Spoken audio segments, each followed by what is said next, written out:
Welcome to the Seven Spheres, where we empower believers for the marketplace.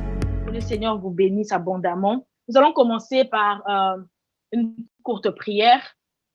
Seigneur, nous te bénissons pour ces instants, Seigneur. Merci car dans tes pensées, tu avais aussi pensé aux nations. Tu avais pensé, Seigneur, à la société, Seigneur. Et pour impacter ces lieux-là, Seigneur, tu as dit de lever une génération des gens, Seigneur, qui vont te représenter dans la société. Ça, c'est notre première édition, Seigneur, mais nous croyons, Seigneur, qu'il y aura encore plus d'éditions, Seigneur Jésus. Nous croyons au Dieu qui est Alpha et qui est aussi Oméga, Père. Nous prions qu'en cette soirée, que tu répondes à la question d'une personne ici.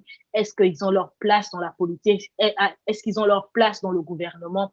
Seigneur, mon Dieu, nous abandonnons ces instants entre tes mains, Seigneur. Nous abandonnons entre tes mains, Seigneur. Ce n'est pas pour la gloire d'un homme que nous le faisons, mais c'est pour ta gloire, Seigneur, dans le nom de Jésus. Amen. Bienvenue à tout le monde encore.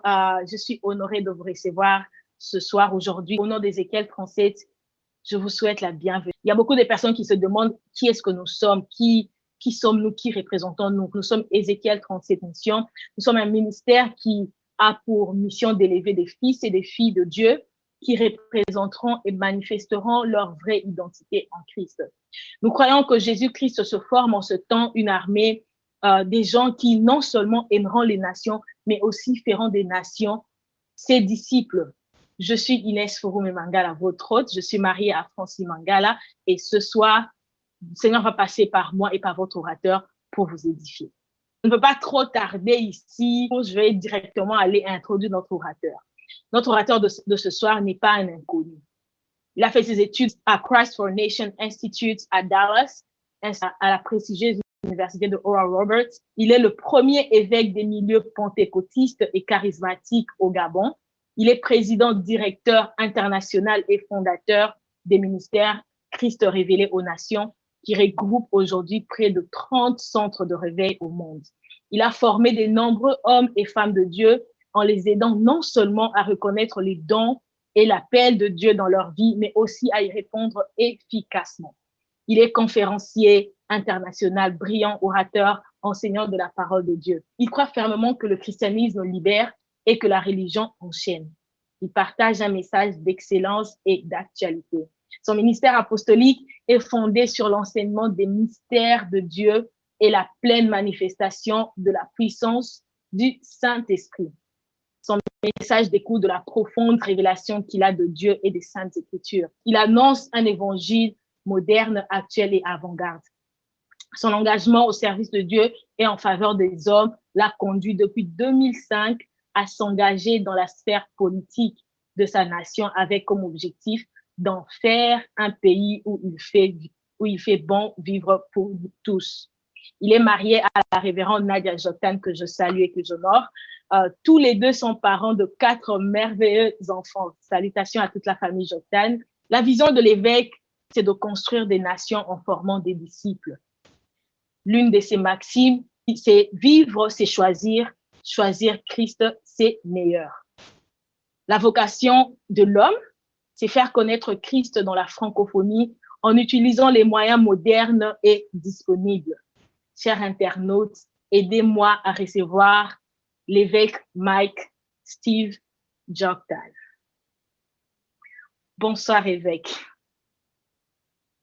Bonsoir, voilà. Femme de Dieu. Très heureux d'être ici ce soir. Le plaisir est partagé. Vraiment, vous avez pris de votre temps avec tout ce que vous avez dans votre agenda pour venir nous bénir ce soir. Comme on dit en anglais, I don't take it lightly. Et vraiment que le Seigneur vous bénisse pour ceux-là qui se souviennent de vous. Oui, disons que c'est un exercice nouveau. Je parle régulièrement en public, mais je ne suis pas très familier avec les lives et ce genre de rencontres. Mais bon, on est en période de confinement. Il faut se renouveler, il faut se redéfinir. Et puis, c'est bien d'utiliser tous les moyens que Dieu met à notre disposition pour toucher et influencer positivement la vie de ceux qui nous suivent. Ah oui, révérend, si je peux dire. Les réseaux sociaux, c'est vraiment un pays en soi. Donc, il faut vraiment infiltrer ça. Et je sais que votre mission va vraiment dans ce sens-là. Alors, révérend, pour entrer dans le vif de notre conversation, je vais vous lire 2 de vos citations qui d'ailleurs, je crois, ont entamé notre conversation sur les réseaux sociaux. Vous avez dit ceci. Après plusieurs années de lutte contre moi-même, mes aspirations profondes et les desseins de Dieu pour ma vie, je pense être parvenue à un apostolat. C'est que je suis ecclésiaste politique. Plus bas, vous avez encore dit ceci. En réalité, la question qui revenait de façon récurrente lorsque j'ai rendu public mon engagement politique, comment comptes-tu concilier Église et politique? Se trouvait au cœur même de mon combat intérieur, si bien que le trouble et le doute qui en naissaient m'ont empêché bien trop longtemps d'obéir à la volonté de Dieu pour moi et pour mon pays. Mais là, vous avez fait une confession tellement lourde que j'aimerais vous demander, révérend, pour tous ceux qui nous suivent, ou même qui ont ce même conflit, ce doute-là et cette peur-là, révérend, dites-nous, c'est quoi être un ecclésiaste politique? Et peut-on vraiment joindre Église et politique? Très bien. Bon, mais déjà, avant de répondre précisément à la question, je veux indiquer que la plupart d'entre nous, nous sommes enchaînés par ce que nous connaissons. Et c'est la raison pour laquelle nous devons faire attention à ce que nous enseignons à nos enfants. Parce que finalement, ce que nous leur disons régulièrement et qui s'inscrit sur l'état de leur cœur, ce qui s'inscrit sur leur âme, plus tard, ça devient un frein, ça devient une barrière, ça devient une limite. Et effectivement, j'ai vécu à l'intérieur de ces limites.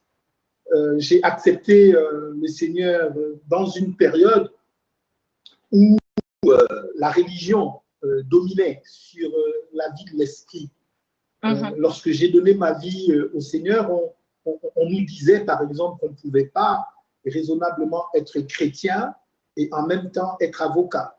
Et on nous disait on ne peut pas être avocat parce que un avocat est appelé à défendre son client et dans le fait de défendre son client, il peut y avoir la nécessité d'occulter la vérité ou de cacher la vérité ou de maquiller la vérité. Donc, par conséquent, être chrétien et être avocat, il fallait choisir. On nous disait, un chrétien ne peut pas être propriétaire d'un restaurant. Parce que dans le restaurant, quelqu'un peut venir et demander à boire de l'alcool, et que s'il boit de l'alcool dans le restaurant, donc c'est le propriétaire finalement qui se rend coupable de quelque chose. On expliquait qu'un chrétien ne peut pas faire de politique, parce que la politique, c'est tellement sale et qu'il y a parfois des décisions à prendre qui ont une incidence sur la vie des gens, qu'on ne peut pas en même temps être avec Dieu et faire de la politique. Donc ça, c'est l'environnement dans lequel j'ai été, c'est l'environnement dans lequel j'ai grandi. Ça fait plus de 30 ans maintenant que je suis dans le Seigneur. Et donc, toutes ces choses que j'ai entendues étaient devenues un frein pour moi. Mais en même temps que j'avais ces enseignements que j'avais reçus, en même temps, j'ai toujours eu une sorte de vie de l'esprit.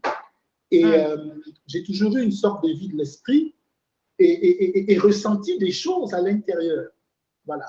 Et donc, ce que je ressentais à l'intérieur était en conflit avec ce qui m'avait été imposé par l'enseignement. Je n'étais pas à l'époque capable de dire ce qu'on m'a enseigné n'est pas exact, ou n'est pas totalement vrai, mais je sentais dans mon esprit qu'il y avait quelque chose qui n'allait pas.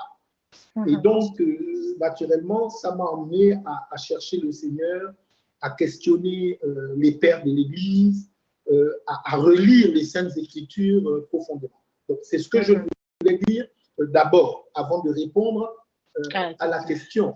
Donc, je ne suis pas arrivé à trouver ces réponses comme ça du jour au lendemain. C'est le fruit de recherche de plusieurs années.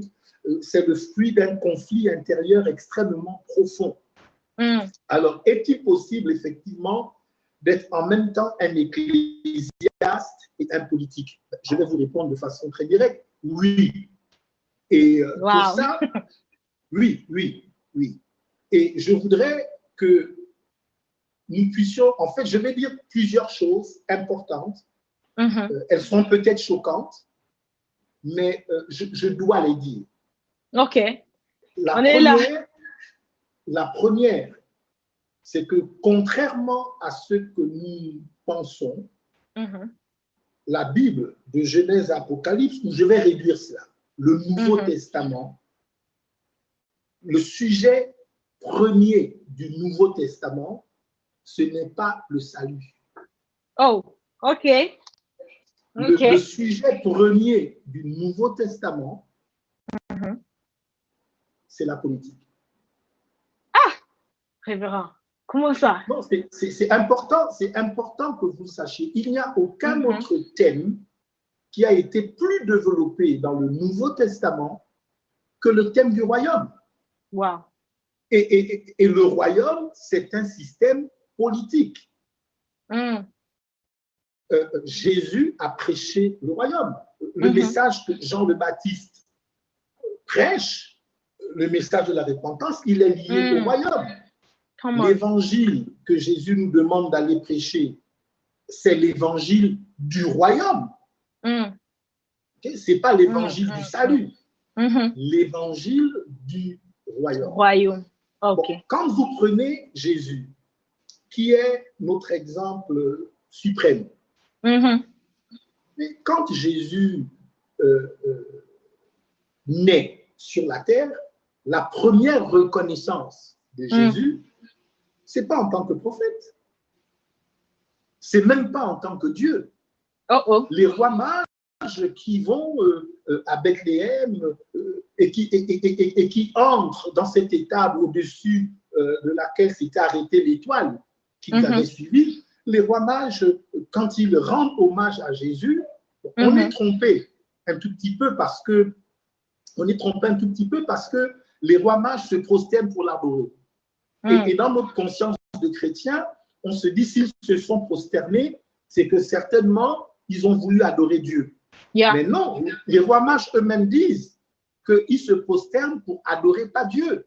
Ils se prosternent pour adorer le roi des Juifs qui vient de naître. Vous choquez ma théologie là. C'est le roi des Juifs qui vient de naître. Donc, en clair, la première façon dont nous devons connaître Christ, si nous voulons le connaître, c'est d'abord en tant que roi. Bon, effectivement, nous n'avons pas de difficulté à faire accepter le fait que Jésus est prophète. Je pense que ça ne pose pas de problème à personne. Jésus est un prophète. Même les musulmans acceptent que Jésus est prophète. Personne n'a de difficulté à admettre que Jésus est prêtre. Oui, donc personne n'a de difficulté à reconnaître que Jésus est prophète. D'ailleurs, il est plus que prophète. Il est prophète et il est lui-même la parole qui prophétise. Il est la parole et il est la parole faite chair. Donc, il s'incarne dans le prophète. En même temps, il est le sacrifice. C'est comme ça que Jean le Baptiste le reconnaît. Voici l'agneau de Dieu qui ôte les péchés du monde. Il est le sacrifice et il est le prêtre qui offre le sacrifice. On n'a pas de difficulté à reconnaître ça. La grosse difficulté que nous avons, c'est à le reconnaître dans son statut de roi. Mais il faut savoir qu'avant d'être prêtre et avant d'être prophète, il est d'abord roi.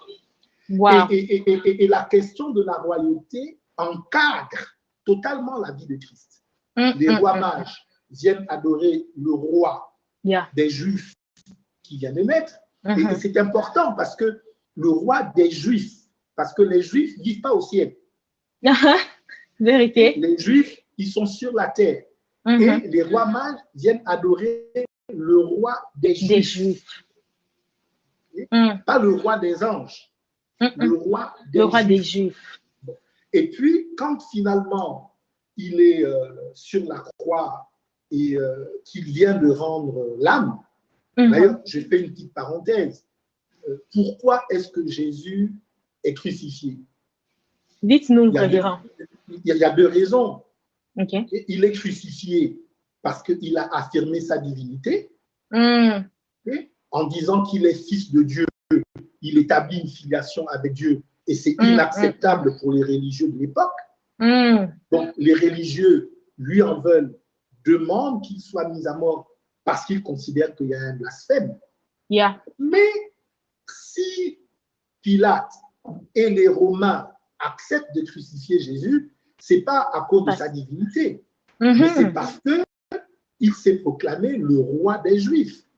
Et c'est d'ailleurs une des questions qui lui est posée. On lui demande, es-tu réellement le roi des Juifs? Et il répond, vous l'avez dit. Bon, maintenant, quand il est mort, avant qu'il ne ressuscite, le soldat romain fait une déclaration qui met fin à la vie terrestre de Christ. Il dit effectivement, celui-ci est vraiment le roi des Juifs. Wow. On ne peut pas considérer Christ dans la plénitude de ce qu'il est sans comprendre qu'il est un ecclésiaste politique. Wow. Ce terme-là, ecclésiaste politique, franchement, c'est vraiment resté dans ma pensée et ça m'a vraiment fait réfléchir pendant un bon moment. J'ai dit, où est-ce qu'il est allé tirer ce terme-là? Qu'est-ce que Dieu l'a révélé? Et c'est vrai que vous avez parlé de Christ, mais j'aimerais vous demander, dans la pensée de Dieu, est-ce qu'il est possible de servir Dieu à l'Église? Je vais essayer de vraiment être vulgaire dans mon langage. Est-ce qu'il est possible de servir Dieu dans l'Église et aussi d'avoir un pied dans la société? Parce que beaucoup de gens utilisent l'excuse à César ce qui est à César et à Dieu ce qui est à Dieu. Est-ce qu'il est vraiment possible? Est-ce que dans la pensée de Dieu, Dieu pensait politique? Est-ce que Dieu voit les sociétés lorsqu'il créait le monde? Est-ce qu'il pensait à la société, si je peux le dire comme ça? Alors, la question que vous posez, elle est très, très large et je peux y répondre différents angles. Mais déjà, je voudrais que vous compreniez que, et là, je m'adresse aux chrétiens. Jésus, un jour, c'est dans Matthieu 16, Jésus, un jour, se retrouve avec ses disciples et ses disciples lui racontent un peu ce qui se dit dans le pays à son sujet. C'est dans Matthieu 16. Il leur dit, mais qui dit-on que je suis? Et puis les disciples disent, certains disent que tu es Jérémie, d'autres disent, bon, bref, ils citent les noms de différents prophètes bien connus en Israël. Et puis, Jésus devient un peu plus pointu, il dit, mais vous, qui dites-vous que je suis? Et c'est à ce moment-là que Pierre dit, tu es le Christ, le Fils du Dieu vivant. Et Jésus est émerveillé. Et Jésus lui répond, tu es Pierre, et sur cette pierre, je bâtirai mon église. Pourquoi est-ce que Jésus construit son église sur Pierre? Parce que Pierre est dépositaire de la révélation. Jésus lui dit, ce que tu viens de dire, ce ne sont ni la chair ni le sang qui t'ont révélé ça, mais c'est mon Père. Ça veut dire que ce n'est pas une conception apprise à l'école. Ce n'est pas le fruit de l'expérience. Il y a eu un miracle qui s'est produit, qui a permis à Pierre de comprendre que Jésus est le Christ. Et le Christ, comment? Et le Fils du Dieu vivant. Bon, la partie Fils du Dieu vivant, pour nous les chrétiens, ce n'est pas un problème. Nous sommes d'accord qu'il est le Fils du Dieu vivant. Par contre, notre difficulté, c'est à comprendre qu'il est le Christ. Et le Christ, ça parle simultanément du roi, du prophète et du prêtre. Quand Pierre dit tu es le Christ, c'est qu'il dit tu es en même temps prophète, tu es en même temps roi et tu es en même temps prêtre. Après être tout ça, tu es aussi le Fils de Dieu. Donc l'Église, en réalité, ne peut pas être Église si elle ne comprend pas toutes ces dimensions ou toutes ces facettes de l'identité de Jésus. Et le mot Christ, il faut bien qu'on se dise, ce n'est pas un prénom ou un nom de famille. Mm. Le mot Christ, c'est comme, en fait, c'est un vocable, c'est un mot qui vient pour définir qui est-ce que Jésus est, pour que nous puissions le connaître dans la plénitude de son identité. Ok, Alors, ok. C'est important de comprendre ça. Et si nous comprenons Christ de cette façon, alors nous comprenons effectivement que si nous avons un ministère en faveur de l'Église ou dans l'Église, nous ne pouvons pas ne pas avoir un ministère en faveur du monde. Et lorsque, bien sûr, et le ministère de Jésus, oui, c'est vrai, Jésus avait plusieurs coutumes. Il priait régulièrement et régulièrement, il allait à la synagogue. Mais le ministère de Jésus, c'est d'abord un ministère en faveur du monde. Car, c'est le verset le plus populaire de la Bible, Jean 3,16, car Dieu a tant aimé le monde, pas l'Église, le monde. Ça veut dire que la venue de Jésus dépasse les frontières des murs de nos assemblées. Et si nous voulons être comme Jésus, nous ne pouvons pas avoir une action qui se limite simplement à l'intérieur des frontières de nos assemblées, de nos églises, de nos congrégations et de nos dénominations. Wow. Alors, je peux pousser un tout petit peu. Oui. En tout cas, c'est vous l'orateur aujourd'hui. Nous, on est là pour être choqués. Non, parce qu'en fait, vous posez les questions. Moi, je veux bien aller au rythme des questions que... Non. Soyez libre. Like flow, just flow. Voilà. Alors, je pense que la question que vous avez posée, c'est est-ce que notre ministère s'arrête à l'intérieur de l'Église? Et vous avez utilisé effectivement un verset populaire, rendez à César ce qui est à César et rendez à Dieu ce qui est à Dieu. Et je crois que ce verset est régulièrement utilisé à tort. Ok. C'est quoi le contexte de cette histoire? C'est pas dans mes notes, mais je pense me souvenir du contexte. Des impôts doivent être payés. Donc, on vient vers Jésus pour demander qu'il paye. On organise une pêche et de la bouche, du moins à l'intérieur de la bouche d'un poisson, on trouve un drachme, en fait une pièce. Et c'est cette pièce qui est utilisée pour payer l'impôt. Et d'ailleurs, quand on prend cette pièce, on voit que sur la pièce, il y a l'effigie de César. Et c'est sur ça que Jésus dit, rendez à Dieu ce qui est à Dieu et à César ce qui est à César. Vous rendez à César ce qui est à César d'abord, et puis à Dieu ce qui est à Dieu. La seule chose que la plupart des gens qui lisent ce texte n'ont pas bien compris, c'est que si le drachme avait l'effigie de César et qu'il appartenait à Dieu, à César, César, lui, il appartient à Dieu.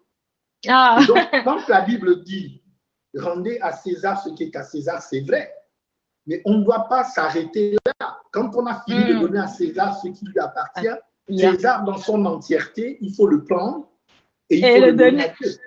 Come on.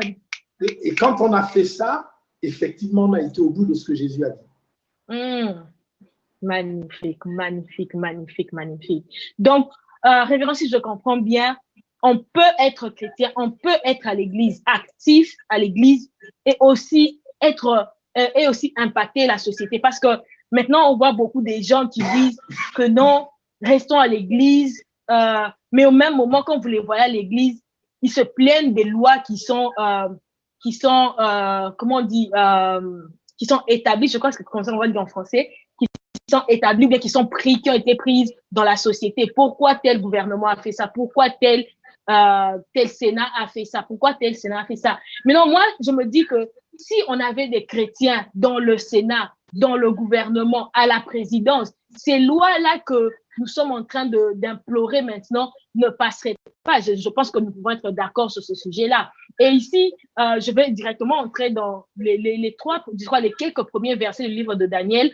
Le roi donne une description je vais essayer d'emprunter ce mot, de l'ecclésiaste politique qu'il était en train de rechercher.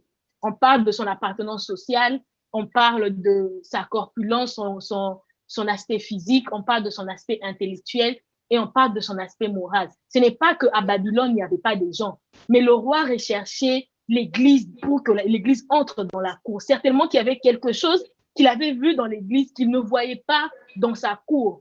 Et j'aimerais que vous puissiez nous dire maintenant, parler à tous ces chrétiens-là, pas seulement dans la politique, mais dans qui sont intéressés à toutes les sphères sociétales, parce que je crois que votre message n'est pas seulement pour la politique, mais ça peut révolutionner même les gens qui sont sous les autres sphères sociétales. Qu'est-ce que vous pensez ou qu'est-ce que vous direz à ces personnes-là qui se disent oui, j'aimerais aller là-bas, mais je ne suis pas sûre comment je vais m'y prendre. Le roi ici avait donné sa description, révérend. Pour vous, quels sont les critères pour être un bon ecclésiaste politique ou un bon ecclésiaste dans la société? Merci. Alors, avant de répondre à cette question-là, je veux, parce que c'est important, on est en train de s'attaquer à des doctrines qui perdurent dans l'Église depuis des centenaires et peut-être même depuis plusieurs siècles et peut-être même plusieurs millénaires. Okay. Donc, c'est important que les pensées soient correctement établies dans les cœurs de tous. Yeah. Vous savez, la Bible, c'est notre livre référence. Yeah. Pour nous, les chrétiens. Okay? C'est au travers de la Bible que nous apprenons comment est-ce que nous devons vivre si nous voulons plaire à Dieu. Yeah. Il y a des exemples dans la Bible d'ecclésiastes politiques. Okay. Je peux en citer beaucoup. J'ai commencé d'abord par citer Jésus, parce qu'il me semble que c'est l'exemple suprême. Nous tous, nous voulons ressembler à Jésus. Yeah. Mais il y a des personnalités de moindre envergure, mais qui étaient aussi des ecclésiastes politiques. Je vais en citer deux. Okay. Pour les besoins de notre échange. La première personnalité que je veux citer, c'est Melchisédek. Ok. Melchisédek. C'est un personnage biblique qui est très, très peu cité dans les Saintes Écritures. Je pense son nom est mentionné 3 fois en réalité. Très, très peu cité, mais il est cité de façon extrêmement puissante. Yeah. Melchisédek, les théologiens se disputent, en fait, n'arrivent pas à s'accorder pour définir véritablement qui il est. Il y en a qui pensent qu'il est une théophanie, c'est-à-dire que c'est Dieu lui-même qui est descendu à un moment, descendu sous une forme humaine pour vivre au milieu des hommes. Yeah. Donc, il y en a qui pensent que c'est un homme comme tous les autres, mais qu'il est simplement une préfiguration de Jésus. Peu importe ce qu'on pense de Melchisédek, mais Melchisédek, la Bible décrit comme ceci. Elle dit Melchisédek, roi de Salem, sacrificateur du Dieu très haut. Ok. C'est vraiment très important. Roi de Salem. Alors, je veux dire que Melchisédek n'est pas le personnage d'une parabole. Ça veut dire que Melchisédek est un personnage historique. On en parle dans la Bible, mais s'il fallait aller étudier les livres séculiers qui ont été écrits dans la période, dans les livres séculiers, donc dans les textes extra-bibliques, Melchisédek est mentionné. Donc c'est un personnage historique. Melchisédek était roi sur Salem. Salem, c'est une ville peuplée par les Cananéens. Les Cananéens c'était des païens. Donc, Melchisédek était roi sur des païens. Et Salem, c'est ce qui donne plus tard Jérusalem. Oh, OK. Voilà, c'est important de savoir. D'enseignement, là, je ne savais pas. OK. Jérusalem. OK. Donc, il était roi. En même temps qu'il était roi, donc il exerçait cette fonction politique, en même temps, il était sacrificateur du Dieu très haut. Donc, serviteur de Dieu. Sacrificateur, ça veut dire qu'il était prêtre. Okay. Donc, à un moment donné, le peuple venait vers Melchisédek et le peuple présentait ses offrandes à Melchisédek pour que Melchisédek intercède pour eux auprès de son Dieu. OK. Donc, voilà l'exemple parfait de l'ecclésiaste politique. Je veux ajouter que plus tard, quand la Bible va définir la prêtrise de Jésus, parce que dans l'histoire de Dieu et des hommes, il y a deux prêtrises. Il y a une prêtrise selon Melchisédek et une prêtrise, en fait, une prêtrise selon l'ordre de Melchisédek et une autre prêtrise selon l'ordre d'Aaron. OK. Jésus n'est pas prêtre selon l'ordre d'Aaron. Jésus est prêtre selon l'ordre de Melchisédek. Aaron, il était seulement prêtre. Melchisédek était en même temps roi et prêtre. Alors, il y a quelque chose que je veux dire comme ça, c'est une petite parenthèse, parce que peut-être que je n'aurai pas le temps de le redire plus tard. Mais c'est important que vous puissiez noter que quand la Bible, du moins quand le narrateur présente Melchisédek, il établit un ordre protocolaire. Il aurait pu dire que Melchisédek est sacrificateur du Dieu très haut et roi. C'est pas ce qu'il dit. Il dit il est roi d'abord, et puis ensuite, il est sacrificateur du Dieu très haut.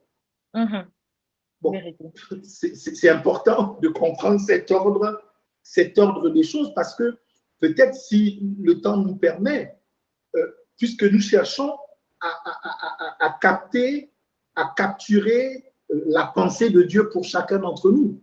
Peut-être que je pourrais revenir sur ce point-là. La deuxième personnalité qui pour moi est un ecclésiaste politique, c'est Moïse. OK. Vous savez, quand vous lisez la Bible, le premier homme dont la Bible parle en tant qu'homme de Dieu, c'est Moïse. Oh, wow.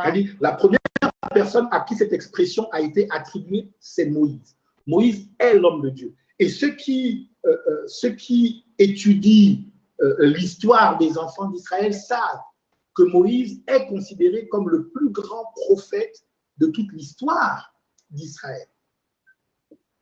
Bon, mais Moïse, personne ne doute de ce que Moïse était prophète. Nous tous, nous sommes exposés d'une façon ou d'une autre aux 10 commandements. Et nous savons dans quelles conditions les 10 commandements lui ont été donnés alors qu'il était sur le haut de la montagne pour prier, et que là, il a fait une expérience mystérieuse, une expérience extraordinaire, glorieuse avec Dieu. Bon, maintenant, Moïse, donc, personne ne doute qu'il soit homme de Dieu, personne ne doute qu'il soit prophète, personne ne doute qu'il est clergé. Il faut dire ça comme ça. Sauf que Moïse reçoit de Dieu une mission qui est politique. OK. Qui est politique. Et Moïse se retrouve finalement à aller affronter Pharaon, roi d'Égypte.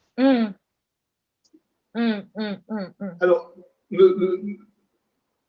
la situation de Moïse m'intéresse parce que il y a des gens qui, pendant longtemps, ont pensé que si l'homme de Dieu fait de la politique, il ne peut la faire qu'en étant dans le camp de ceux qui gouvernent. Okay? Ça veut dire un homme de Dieu est utile s'il collabore avec le pouvoir en place. Et, ça, c'est une réalité. Et c'est possible. Okay? Mais nous avons le cas de Moïse qui, lui, n'a pas collaboré, mais qui était l'opposant numéro 1 de Pharaon, roi d'Égypte. Alors, la situation de Moïse m'intéresse tout particulièrement aussi. Ça m'intéresse aussi maintenant. Oui, la situation de Moïse m'intéresse tout particulièrement aussi parce que la question que je me pose, c'est que vu la situation dans laquelle étaient les enfants d'Israël, les enfants d'Israël auraient-ils pu être délivrés par quelqu'un qui était juste un politique et pas un ecclésiaste? Je pense que non. Parce que pour que les enfants d'Israël puissent sortir d'Égypte, il a fallu que quelqu'un ait la capacité de manifester Dieu sur la terre. Donc, un politique seul n'aurait pas pu résoudre le problème des enfants d'Israël. Il fallait la combinaison, il fallait l'association de l'homme de Dieu et du politique. J'ai le sentiment que nos pays,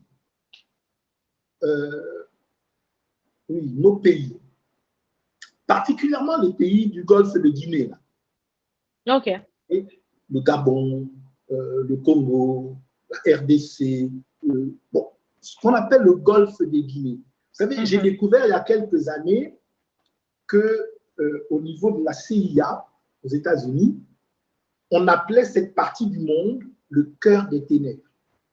Oh, wow. Pourquoi? Et que c'est une partie du monde qui vit un paradoxe unique.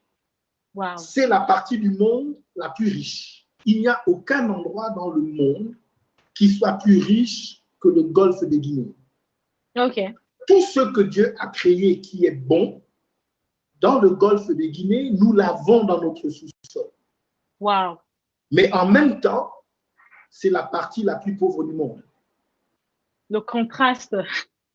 Oui, c'est ce paradoxe. Alors, ceux qui regardent l'histoire de nos pays disent que ce sont des pays enchaînés par la puissance des ténèbres.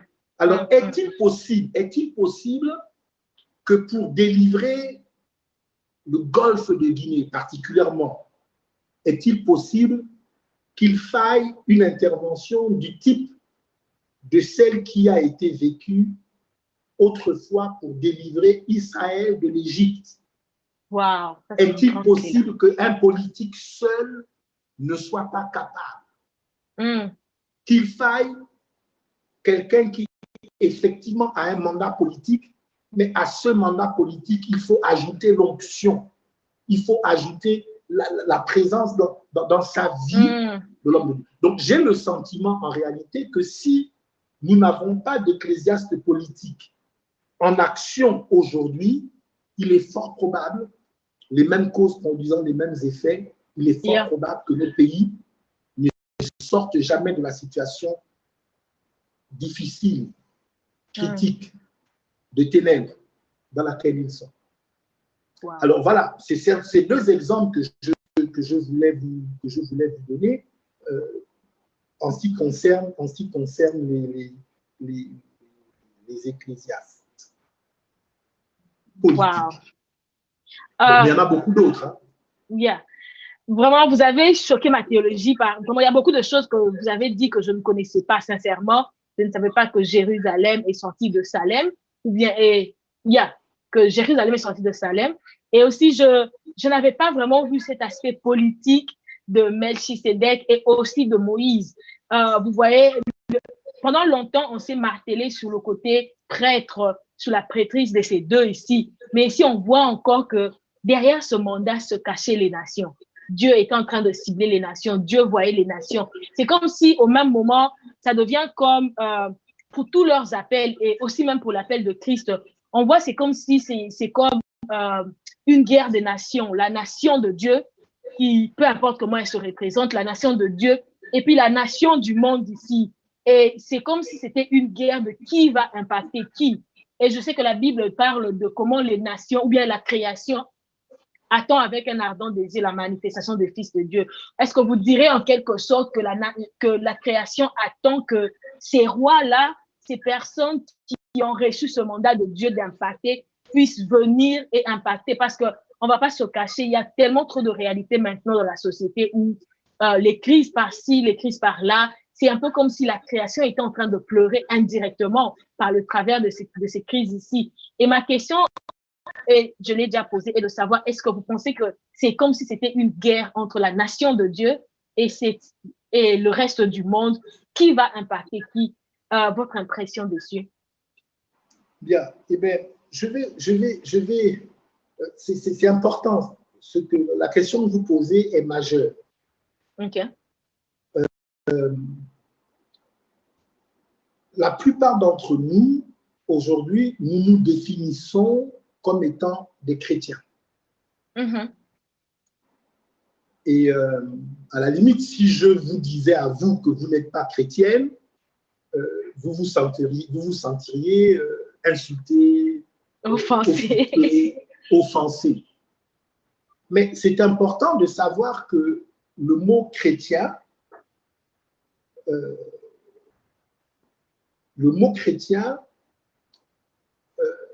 n'est pas chrétien.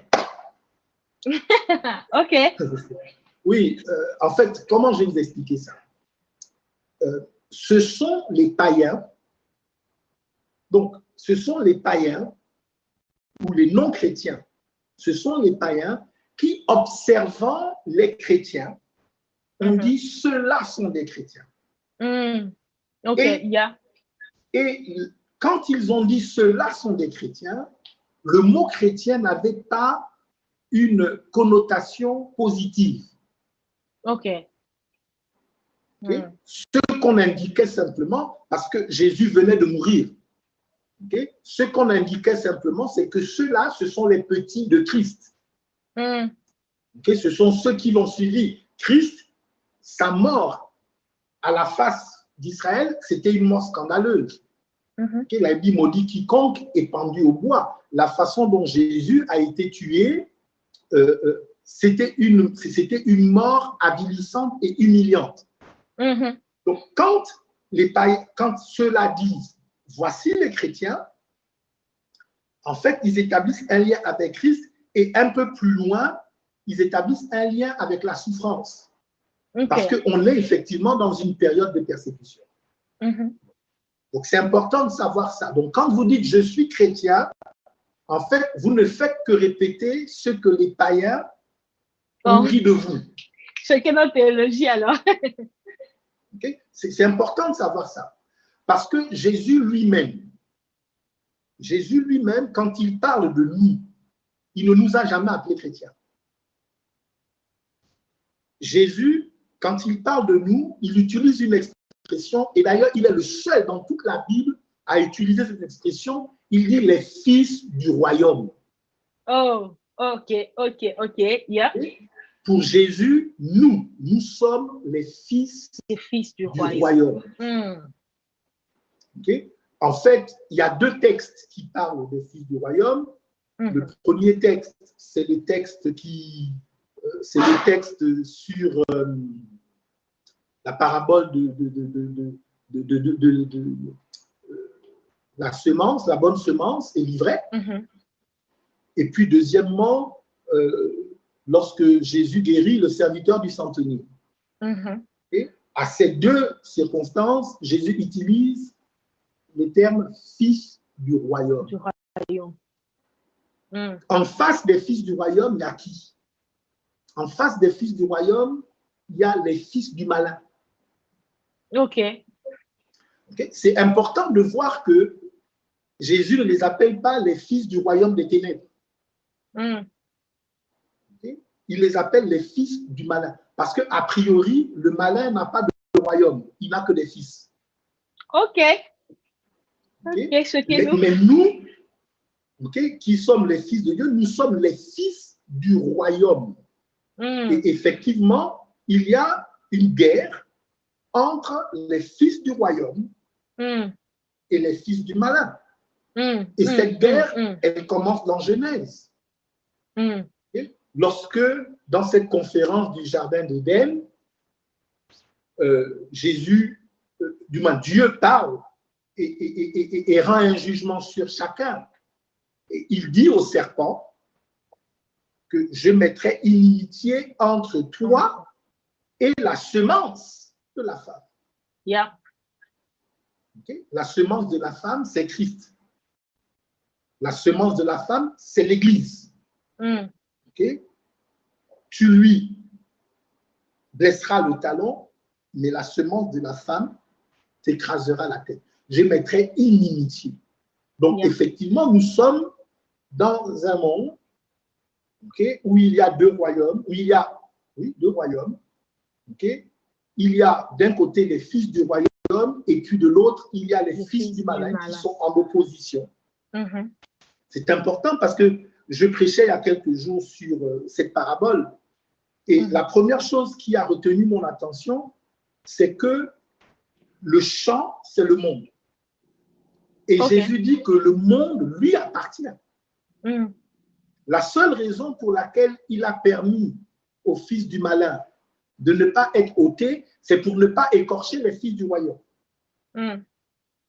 C'est pour notre bien que Jésus permet aux fils du malin de continuer à être. Mais la prophétie est claire.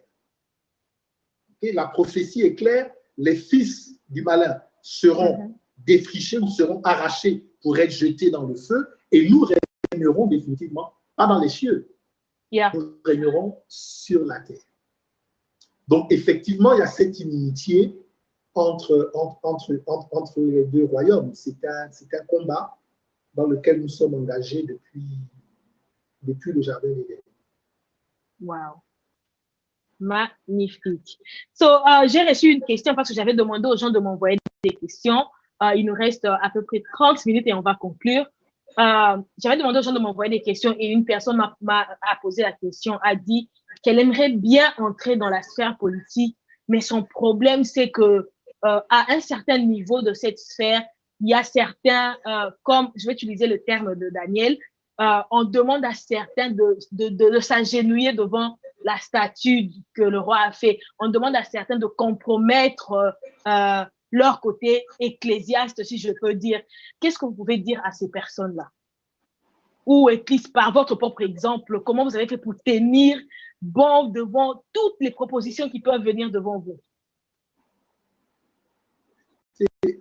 Bon, là, la question que vous me posez, je dois y répondre sur la base de mon expérience personnelle.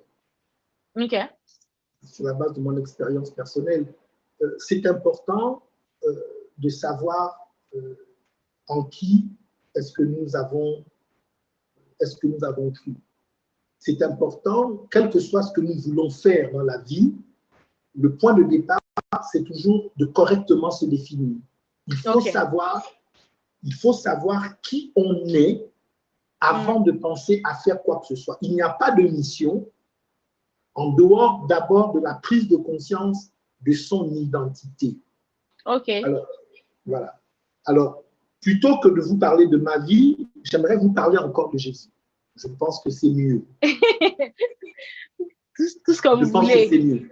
Jésus, c'est l'exemple suprême. Yeah. Jésus a jeûné pendant 40 jours et 40 nuits. Et Satan vient pour le tenter. Il y a plusieurs tentations, mais la dernière qui est la plus terrible, Satan lui dit,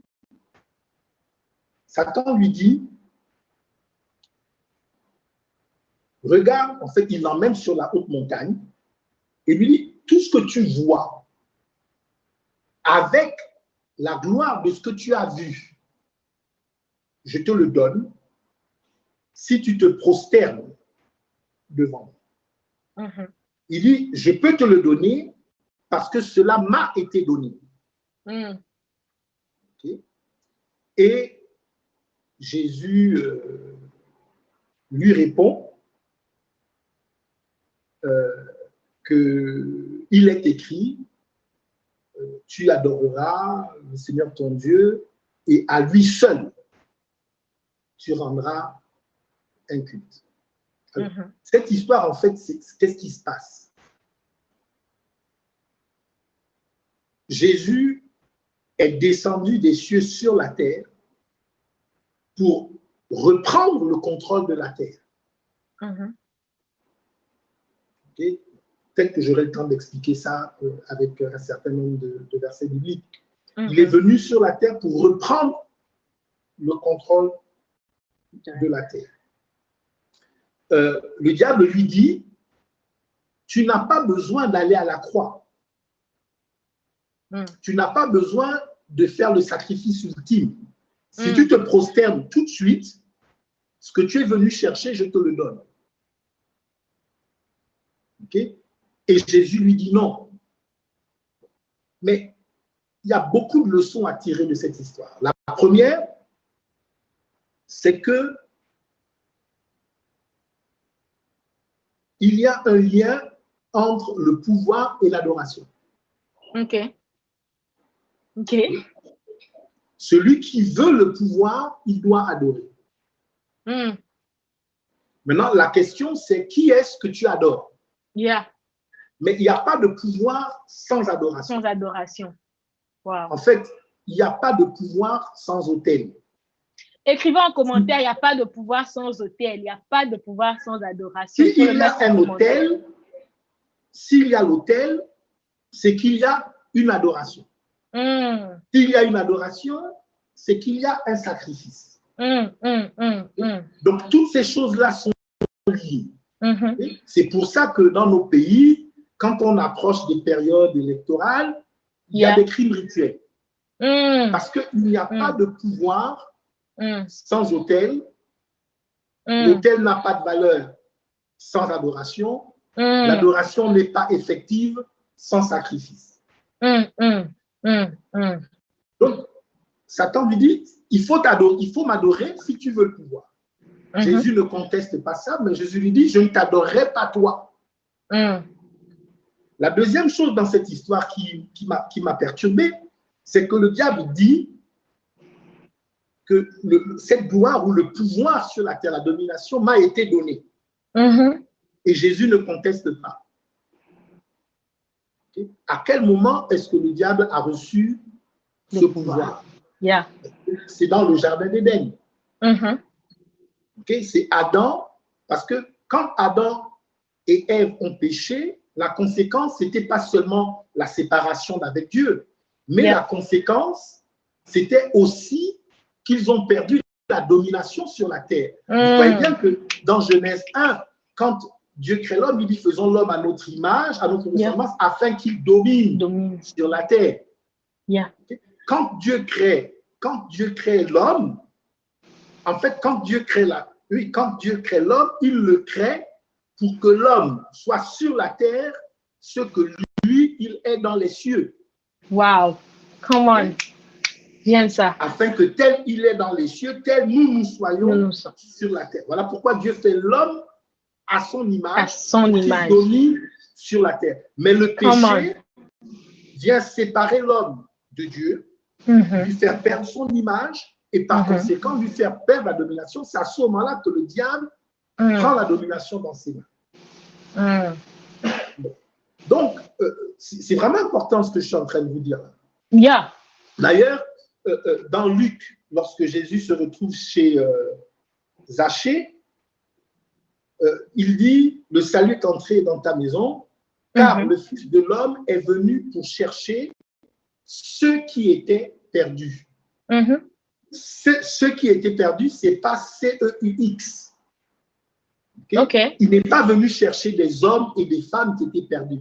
Il est venu chercher ceux qui étaient perdus. C-E. Il est venu chercher une chose. Oh, effectivement, oui, il est venu chercher une chose qui était perdue.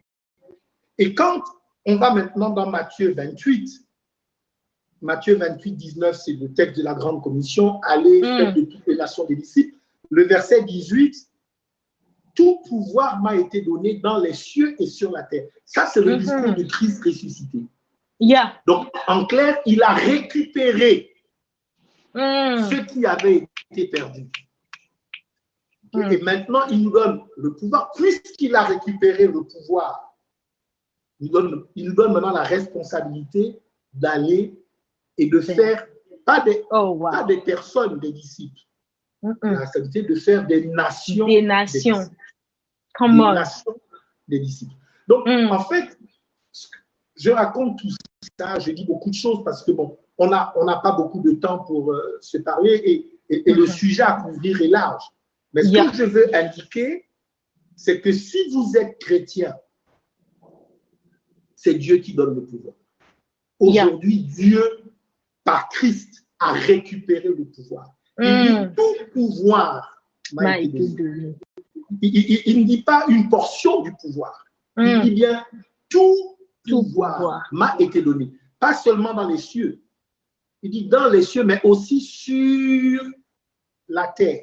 My God. Donc, en clair, ce que je suis en train de dire, c'est qu'il est possible, effectivement, de parvenir au pouvoir sans avoir besoin de se compromettre. Sans avoir besoin de changer de foi, sans avoir besoin d'intégrer des ordres ésotériques que vous connaissez. Et mon engagement à moi, Mike Joktan, c'est justement de démontrer que c'est possible. C'est justement de démontrer que c'est possible. Qu'on peut être totalement acquis à la cause de Christ et prendre le pouvoir. Donc, je ne sais pas si j'ai correctement répondu à la question. Vous avez correctement répondu avec tellement de révélations. Et je me rends compte qu'effectivement, quand Dieu parlait qu'il est venu prendre ce qui était perdu, ce n'était pas ceux des personnes, mais c'était une chose. Ça, c'est vraiment une révélation qui a blew my mind, si je peux dire, genre ça m'a vraiment épaté.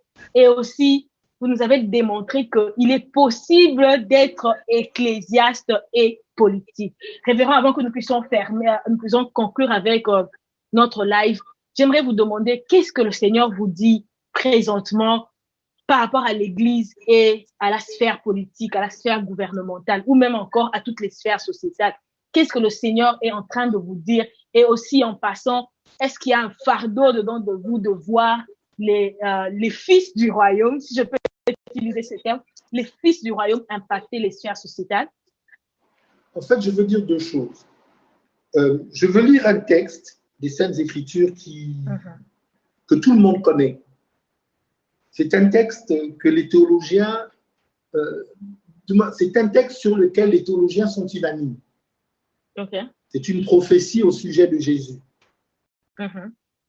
Car un enfant nous est né, un fils nous est donné, et la domination reposera sur son épaule. Le mot domination, il est traduit aussi par gouvernement. Okay? Donc, et le gouvernement reposera sur son épaule.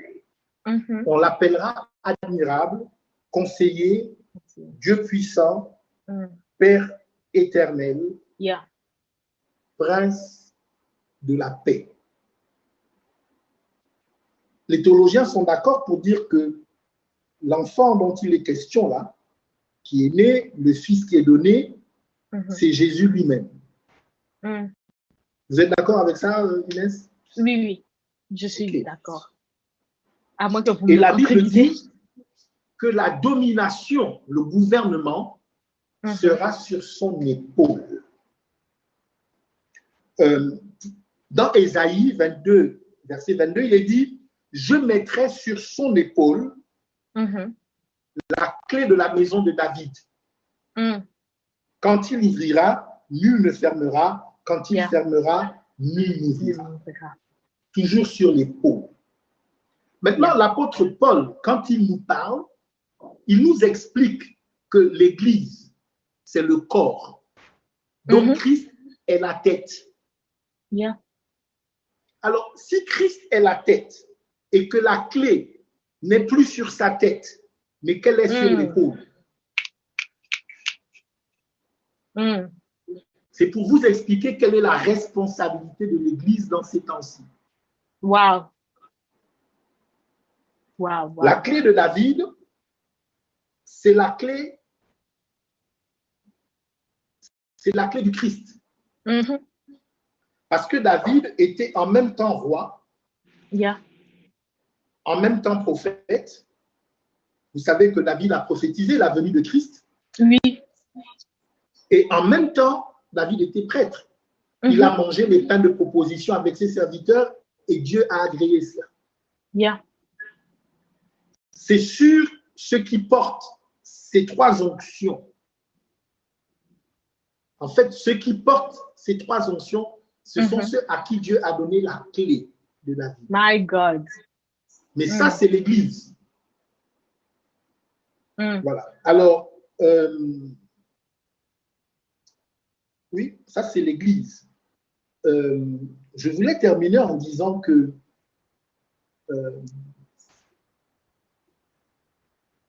le concept du double ou du triple manteau a souvent été combattu. Ou disons, l'idée qu'on puisse être un ecclésiaste politique, ça a régulièrement été combattu parce qu'effectivement, nous ne comprenons pas bien le plan de Dieu pour chacun d'entre nous. Apocalypse 5, le verset 9 dit ceci. Et il chante un cantique nouveau disant, tu es digne de prendre le livre et d'en ouvrir les sceaux, car tu as été immolé et tu as acheté pour Dieu par ton sang de toute tribu, de toute langue et peuple et nation, et tu les as fait, je lis la version Darby, roi et sacrificateur pour notre Dieu, et ils régneront sur la terre. Yeah. Alors, certaines traductions disent un royaume de sacrificateurs. Et c'est ça qui nous induit en erreur. Dieu, il a fait de nous des rois et des sacrificateurs. J'insiste, pas des rois ou des sacrificateurs.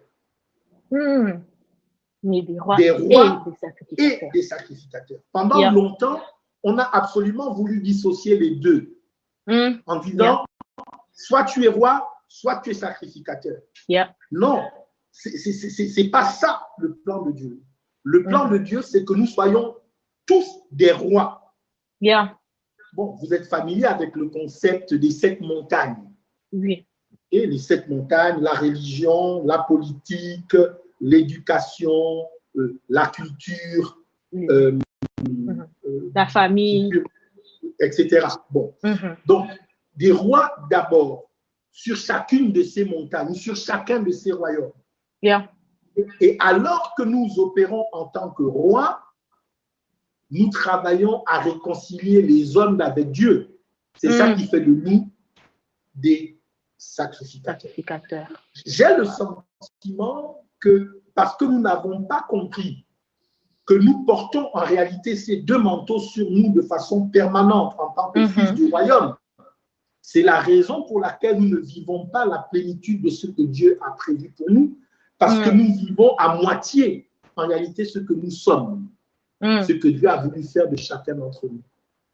Donc, mon souhait pour l'Église, c'est que chacun prenne ses responsabilités pour vivre sa vie pleinement. Voilà. Moi, ce qui... J'ai plus peur de rien, en réalité. La seule chose... Plus de doute et de peur, comme avant. Oui.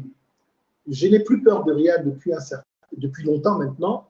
Mais la seule chose que je ne veux pas, qui m'effraie, c'est d'arriver au ciel et que Dieu me dise, j'avais prévu pour toi que tu fasses 50 km, tu n'en as fait que 25. Oh, miséricorde, Seigneur. J'avais prévu que tu fasses toutes ces choses, mais tu n'as fait que la moitié, parce que j'aurais voulu plaire aux hommes. Ou parce que j'aurais écouté le conseil des moqueurs ou des personnes mal avisées. Je me souviens, en 2009, j'ai vécu des moments très, très difficiles où les anciens de l'Église m'ont fait asseoir en me disant, évêque, nous t'aimons et nous aimons le ministère que tu exerces, mais nous ne sommes pas d'accord avec ton engagement politique. Oh. Et ils m'ont dit, évêque, si tu veux que nous restions avec toi et que nous continuions à le soutenir, il faut que tu fasses un choix. Le ministère ou la politique. Et j'avais le cœur brisé, j'avais le cœur meurtri, parce que dans mon moment, dans mon instant de prière, j'avais réalisé qu'en réalité, quand Dieu m'a créé, il m'avait créé pour être les deux. Et que si je cédais aux menaces, aux intimidations, au chantage des anciens qui me parlaient, certainement que sur le moment, j'aurais trouvé du répit et du bonheur, mais j'aurais vécu ma vie sans accomplir véritablement la raison pour laquelle Dieu m'a fait naître. Et je pense qu'il n'y a pas de plus grand péché que de vivre une vie qui soit inutile ou que de ne pas accomplir le destin pour lequel Dieu a fait naître un être humain. Wow. Voilà ce que je pouvais dire. La dernière phrase là, c'était just like a major drop, comme on dit en anglais. Donc, vous avez juste lâché une bombe là pour conclure.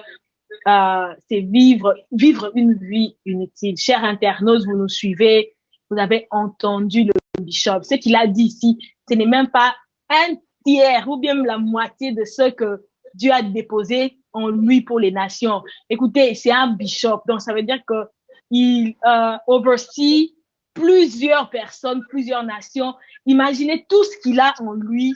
Dieu le permet d'aussi le partager, le propager partout.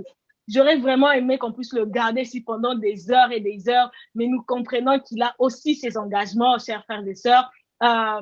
Évêque, je sais que vous avez tellement de choses à dire, c'est le temps qui nous fait défaut.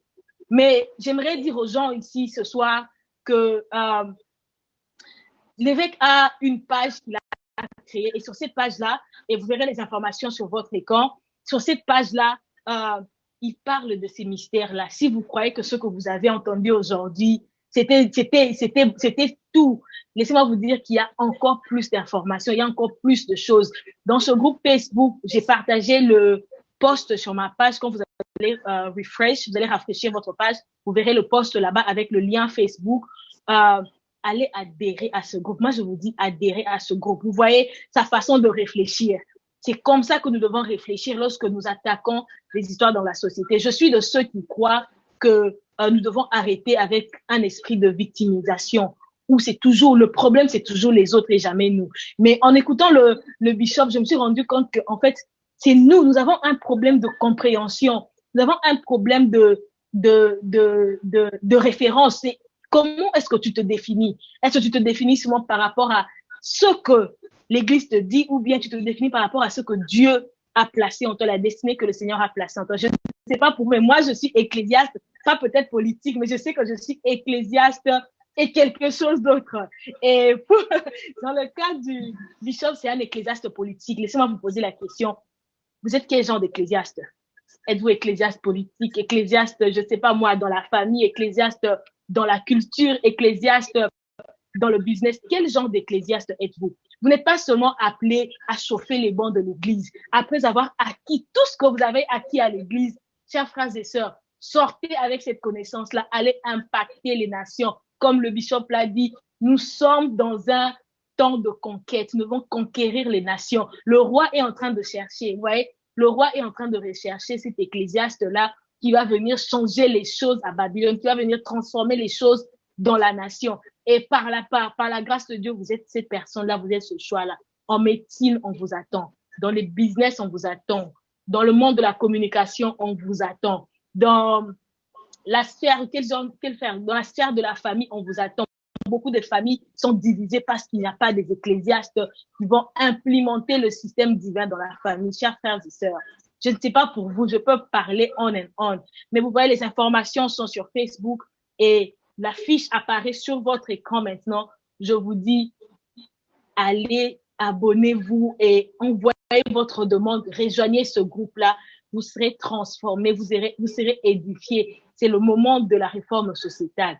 Et j'aimerais pas que vous puissiez rater cette réforme de sorte à ce que le jour où nous serons devant le Seigneur, qu'on te dise que tu n'as même pas couru la course des 50 kilomètres qu'on t'a donné, tu as juste fait 1 mètre. Pourquoi? Parce que tu avais peur de ce que les gens allaient penser de toi, parce que tu avais peur de ce que la société allait dire de toi. Chers frères et sœurs, je veux repasser la parole au Bishop maintenant. Bishop, avant que je vous demande ces 3 requêtes ici, j'aimerais que peut-être à l'avenir, peut-être pas demain, peut-être après-demain, mais sometimes dans l'avenir ici, revenir et encore nous édifier davantage. Je crois que vous nous avez donné un appetizer. Ça, c'est l'entrée seulement que vous nous avez donné. J'ai l'impression que le plat consistant doit encore arriver parce que moi, je pensais qu'on allait se rassasier et dire que c'est fait. Mais là, c'est comme si vous nous avez laissé sur notre soif. Maintenant, moi, je veux encore apprendre plus. Oui, c'est vrai, je veux rejoindre le groupe, mais nous voulons encore sur Facebook ici. Nous avons 18 000 personnes dans cette page ici et nous avons notre page du ministère qui a encore 12 000 personnes. Donc, nous sommes à peu près 30 000 personnes qui avons soif de savoir encore plus. Nous allons rejoindre le groupe, mais nous vous aimerions tellement vous recevoir encore. Pendant que vous répondrez à cette question, j'aimerais vous poser, vous demander ces 3 choses ici. Bishop, priez pour toutes ces personnes qui ont entendu ce message et au-dedans de ça bouillonner, comme la Bible dit que lorsqu'ils ont entendu Christ parler, ça bouillonnait. Ils ont dit, n'est-ce pas que ça bouillonnait au-dedans de nous quand c'est en parlé?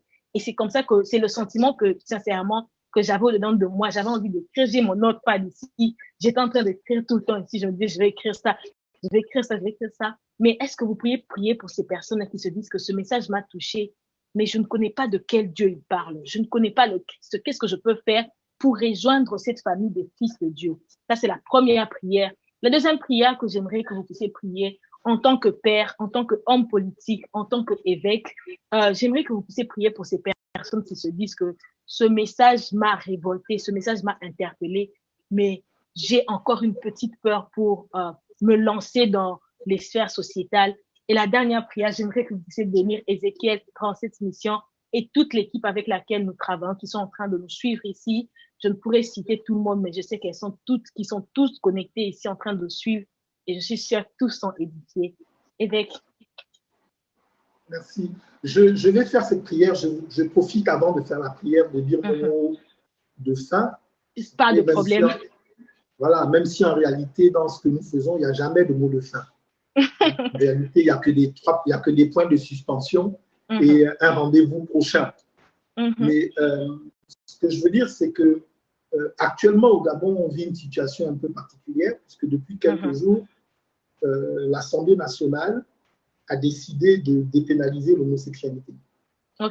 Et donc, il y a une colère très importante dans tout le pays, parce que si l'homosexualité est acceptée dans certains pays, la France, les États-Unis, le Canada, l'Allemagne, mais pour des Bantous, les Gabonais sont des Bantous, ça ne fait absolument pas partie de leurs us et coutumes, en fait, des valeurs qu'ils défendent. Donc, il y a une grosse colère dans tout le pays actuellement, et naturellement, la question que tout le monde pose, c'est où sont les chrétiens?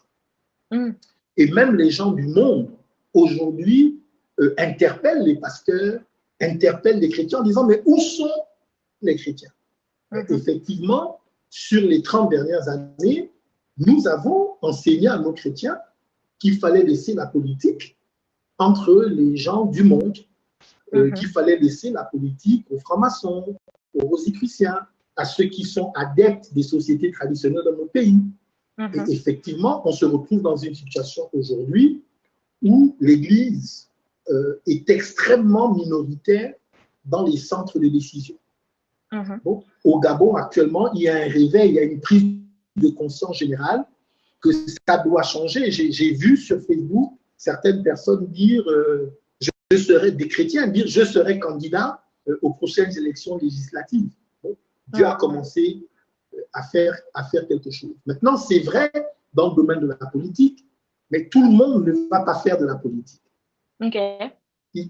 Certaines personnes doivent travailler dans le domaine de la médecine, d'autres dans le domaine de l'éducation.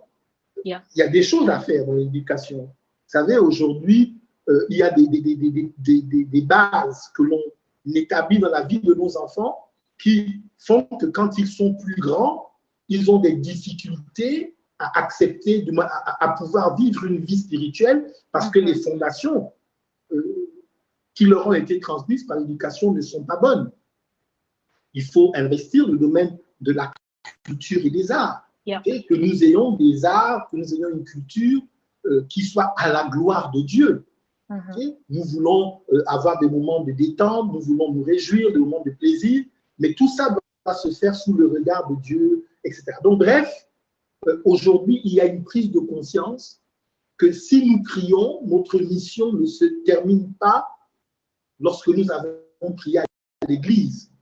Mais notre mission commence après que nous ayons prié à l'église, en réalité. Et notre mission, c'est de faire du monde notre paroisse. C'est de faire du monde notre zone d'influence. Yeah. Voilà. Donc, c'est ce que je voulais vraiment dire en conclusion. Et je vais faire une prière qui va rassembler toutes les prières. Je suis d'accord, si quelqu'un, à l'écoute de ce live, veut recevoir Jésus dans sa vie, je suis d'accord qu'il répète après moi cette prière. Éternel Dieu, j'ai entendu ta parole. J'ai entendu ta parole. J'ai été participant à cet échange. J'ai été participant à cet échange. Et mon cœur est touché. Et mon cœur est touché. Je ne veux plus vivre comme j'ai vécu jusqu'à maintenant. Et je ne veux plus vivre comme j'ai vécu jusqu'à maintenant. Je ne veux pas que ma présence sur la terre soit égale à mon absence. Je ne veux pas que ma présence sur la terre soit égale à mon absence. Je veux vivre une vie qui compte. Je veux vivre une vie qui compte. Jésus, donne un sens à ma vie. Jésus, donne un sens à ma vie. J'accepte de te donner le contrôle de ma vie. J'accepte de te donner le contrôle de ma vie. Oriente-moi, conduis-moi dans les voies qui sont les tiennes. Oriente-moi, conduis-moi dans les voies qui sont les tiennes. Je ferai exactement comme tu veux. Je ferai exactement comme tu veux. Je te reconnais comme mon sauveur. Je te reconnais comme mon sauveur. Je t'accepte comme mon Seigneur. Je t'accepte comme mon Seigneur. Je suis un fils du royaume. Je suis un fils du royaume. Je vivrai en défense des intérêts de ton royaume. Je vivrai en défense des intérêts de ton royaume. Reçois-moi maintenant. Reçois-moi maintenant. Au nom de Jésus. Au nom de Jésus. Amen. Amen. Amen. Seigneur, Amen. je prie maintenant pour toutes les personnes qui sont perturbées dans leur esprit, qui entendent la voix qui vient de très loin et qui comprennent qu'ils doivent prendre position et qui comprennent qu'ils doivent s'engager. Éternel mon Dieu, c'est pour cela que je prie maintenant. Qu'à leur résolution réponde le succès. Dans le nom de Jésus. Seigneur, ouvre leurs yeux pour qu'ils sachent qui ils sont et qu'est-ce qu'ils doivent faire. Seigneur, pour ceux qui doivent entrer en politique, équipe-les. Seigneur, comme tu m'as parlé au fil des années, Seigneur, parle-leur. Pour ceux qui doivent rentrer dans les affaires, donne-leur des idées qui leur permettront de prospérer. Amen. Seigneur, pour ceux qui doivent entrer dans la médecine, dans le monde de l'éducation, quelle que soit la sphère, Éternel, mon Dieu, sois avec eux et accompagne-les. Donne-leur le courage, Éternel, mon Dieu, de vivre une vie qui réponde à des intérêts supérieurs, qui répondent à des intérêts plus grands que simplement les leurs et ceux de leur famille. C'est ce que je te demande. Et Seigneur, je prie pour Ézéchiel 37 et pour ta servante Inès Fouroum Mangala. Seigneur, tu as commencé une œuvre bonne avec elle, rends-la parfaite. Élargis encore l'espace de leur tente Amen. Éternel, qu'ils affectent par mille, qu'ils affectent par centaines de mille, qu'ils affectent par millions. Amen. Que ce soit ainsi au nom de Jésus à ma parole. Au nom de Jésus. Amen. Amen, amen. Révérend, c'était un honneur pour nous de vous recevoir. Je sais que nous sommes arrivés à la fin, nous sommes à 3 minutes de la fin. Que le Seigneur permette qu'on puisse vous recevoir encore prochainement, révérend. J'aimerais dire aux gens, allez sur la page du révérend, comme le nom est écrit sur sa description là-bas, évêque Mike Joktan, ou encore sur sa page politique, Mike S. Joktan. Allez, abonnez-vous en masse. Aussi, rejoignez le groupe. Je vous dis, maintenant, c'est le temps de connaître la pensée de Dieu. Hein, et le Seigneur s'est choisi son serviteur pour nous édifier. Rejoignez le groupe et abonnez-vous massivement à sa page. Il est sur Facebook, il est sur Twitter, il est sur Instagram. Le nom est simple, c'est évêque Mike Joktan, et aussi sa deuxième page, sa page politique, Mike S. Joktan. Allez vous abonner sur sa page. Révérend, merci beaucoup. Que le Seigneur vous bénisse et qu'il se souvienne vraiment de votre sacrifice. Les amis, on se donne rendez-vous dans 2 semaines. Nous recevrons cette fois-ci un apôtre, mais qui a aussi émergé dans la sphère du business. Il est ingénieur civil de formation et de profession. Je vous dis, le Seigneur va vous bénir. Nous sommes vraiment dans la réforme sociétale. Au revoir et que vous passez une bonne soirée. Thanks for watching today's podcast. We hope you will tune out with a takeaway that will positively impact your life. Remember, you are God's choice in this season, and creation is eagerly waiting for your manifestation. At Seven Spheres, our goal is to empower believers like you for the marketplace. Are you excited to learn even more? Tune in next time and be sure to subscribe so you never miss an episode of the Seven Spheres.